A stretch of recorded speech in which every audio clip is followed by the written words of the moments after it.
afternoon. Listening to all that, I'm like, yeah, qué chingona, no? Like, when I hear other people, I'm like, wow, I never thought that I would be sitting in an audience hearing folks talk about me like that. Because I was like you students here, where I felt completely disempowered because of the agency of being a woman of color in a white supremacist country. So thank you. I'm really excited to be here.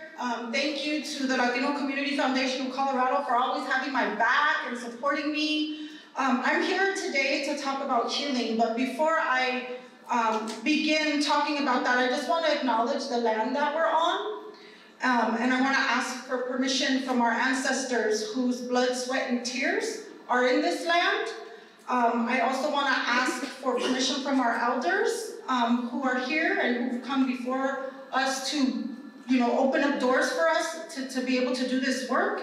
And then I also want to uplift the young people who I'm blessed to be in community with to continue to do this work. I want to give a shout out to my daughter who's here with me. Oh my God, I'm gonna cry. But we cannot, the collective needs to be at the center. And if we're not moving from a place of the collective, then we're going to continue to create generations of trauma. Because the history of what we now know as the United States is rooted in this idea of individualism and a theory called neoliberalism. And if we don't liberate ourselves from that and go back to the way that our ancestors functioned as community, together in a collective, we're not going to break these cycles. So I want to talk a little bit about trauma. And because of the institutions that we know as slavery and colonialism, and the violence that's associated with those things, we carry trauma.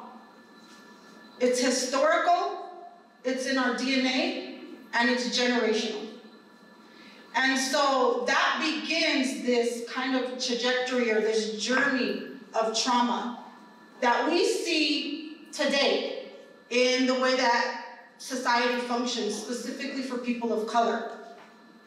So things like racism, physical violence, interpersonal oppression, things like microaggressions, that I'm sure every one of you could come up and share a story about how you probably experienced that today, maybe not in this space, but driving here, at Starbucks, wherever.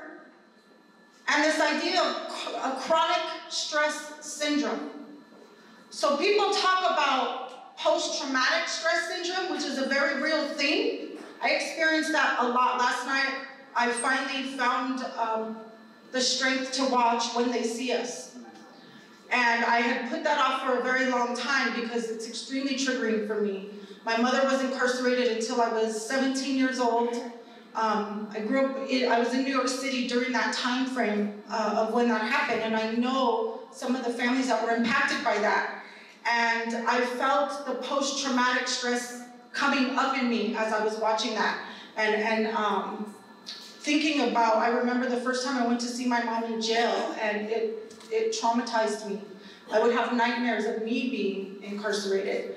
So those things are very real, and we experience those, our young people experience those. But now I want you to think about this thing, the idea of chronic stress syndrome, which is every single day how we carry the trauma that we experience, how we feel it in our bones, we feel it in our body, mentally, physically. And I want to just say and name that these tactics are in place to disempower and break us so that white supremacy can continue to reign. Because that's what we're talking about. All of these tactics to break us down are in place so that white supremacy can continue to rule the land. And then, for those of us who do this work day in and day out, there's this idea of vicarious trauma. And so I'll share a quick story. I did a healing retreat about 3 weeks ago for a colleague of mine, a sister of mine, who's the executive director of an organization that works with a lot of immigrants and undocumented folks. She's an immigrant herself. She does the work day in and day out. And she shared that in the last year, 3 of her family members have been deported. So on multiple levels, she's experiencing this trauma that's impacting her ability to not only just do her work, but to live a vibrant life. And so I again want to just name that those things that we experience that cause trauma are in place to break us. They're intentional. And the speaker before me eloquently spoke to how we can stand in our power. What does that mean, to stand in our power? What does true liberation look like? And for me, my liberation, and again, I haven't always been what you see today. I was a very broken young person for a really long time. Even when I started doing this work, experiencing racism as a woman of color in the nonprofit industrial complex caused a lot of harm to me. And I didn't have the tools or the techniques to be able to unpack that and understand why I would have to lock myself in my office and cry for 3 hours. And on my way home from work, have to pull over and get myself together before I went in the house to be with my children, so that I wouldn't snap at them or yell at them.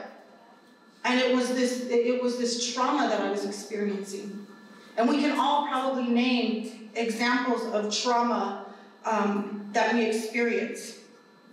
And so, healing, what does that look like? What does that even mean?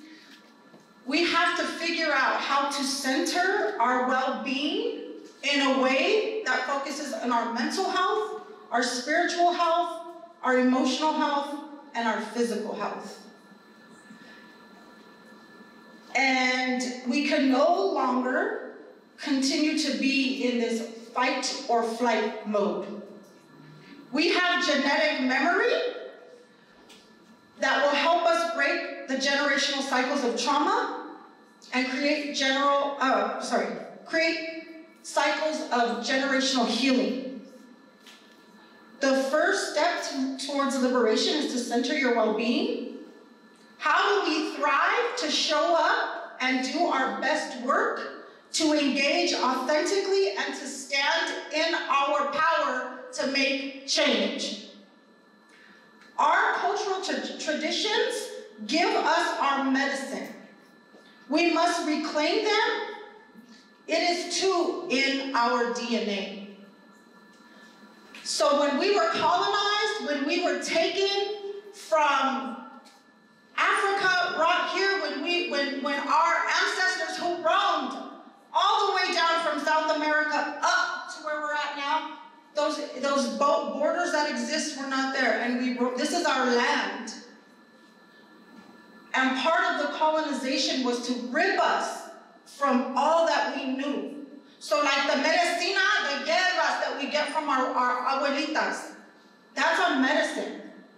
We have a genetic memory. When I smell a romero or rosemary, it takes me to a different place because that's in my DNA.